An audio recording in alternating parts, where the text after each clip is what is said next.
When you live your truth, just being in a room can unsettle others, even if you're kind or quiet.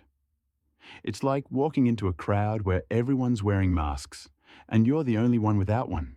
You're not doing anything aggressive, but your mere presence exposes the artificiality around you. That's the subtle power of an integrated aura. People may start fidgeting, avoiding eye contact, or overreacting to your opinions. Some might call you too intense or too deep, while others admire you from afar but feel too intimidated to approach. But these reactions aren't really about you. They're about how people feel inside your energetic field. According to Jung, all humans project parts of their unconscious mind onto others.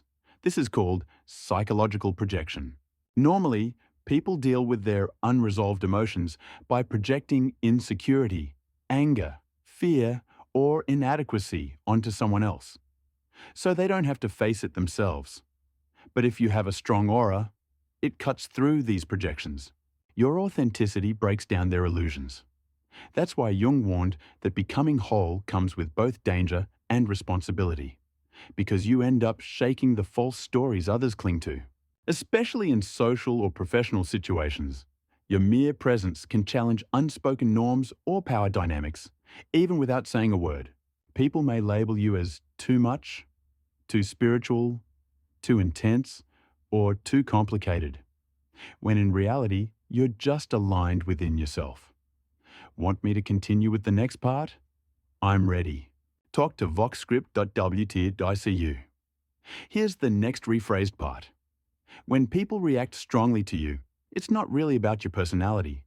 They're reacting to your energy, to how you touch something deep inside them. Authenticity, in a world that rewards conformity, is a rebellious act. When your thoughts, feelings, and actions align, you become rare, and rarity threatens those who've built their lives on imitation. Carl Jung warned about the danger of the persona, the social mask we wear. Most people never take it off. But when you show up with a powerful aura, not playing by those rules, it challenges the whole system. And even if you're quiet, empathetic, or introspective, just your way of being says, you don't have to pretend. You can be whole. That's the most unsettling message for people who aren't ready to hear it. Now, here are the first signs your aura intimidates or disturbs others. 1. People are intimidated by your presence, even when you're silent. Before you say a word, people may stiffen, glance at you, fidget, or fall silent. You might hear them say, "There's just something about you," but they can't explain what it is. That's your aura at work. Jung believed presence reflects inner structure. If you've integrated your shadow and embraced authenticity, you carry a kind of psychic charge. It's not aggression. It's grounded, focused energy that unsettles people who lack that stability. 2. You attract both admiration and envy without trying. Some people admire you deeply, while others get jealous or competitive without clear reason. This polarity happens because you trigger their projections. For those seeking authenticity, you're inspiring. For those in denial, you're threatening. You become a mirror, reflecting what they suppress. They want your inner strength and clarity, but may resent you because they're not ready to do the work themselves. 3. People project their insecurities onto you. Without realizing it, you become a canvas for others' unresolved fears, traumas, and anxieties. You might get accused of arrogance or bad intentions when you've done nothing wrong. Why? Because your presence makes people feel seen. And being seen is terrifying for those disconnected from their authentic self. You're like a spiritual X-ray that cuts through the ego's mask. In Jungian psychology, when people haven't reconciled their shadow aspects, they project that tension onto others. If your energy is integrated and clean, you become an obvious target. It's important to recognize this. Otherwise, you might start believing their projections and carry guilt or shame that isn't really yours. But once you see the pattern, you realize it's not about you. It's about their pain reflecting back at them. Your job is to stay grounded and self-aware. As Jung taught, individuation is about pulling back projections and owning your emotions. 4. You trigger strong emotional reactions from strangers.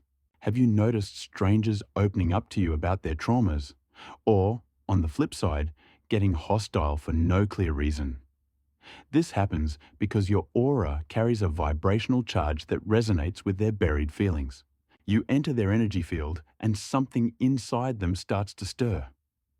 Your aura becomes an emotional tuning fork, activating repressed material they've ignored for years. Sometimes they're grateful, thanking you for helping them realize something. Other times they accuse you of disrupting or manipulating, even if you did nothing. This is the burden of having a strong aura. You're a catalyst, not by choice, but by nature. The same energy that comforts some will burn others depending on their emotional maturity. The key? Compassion. Understand that their reaction signals something inside them that wants to surface. But remember, you're not responsible for healing or holding space for everyone. You're a trigger, not their therapist. Protect your own energy. 5. You're often misunderstood or labeled as too intense.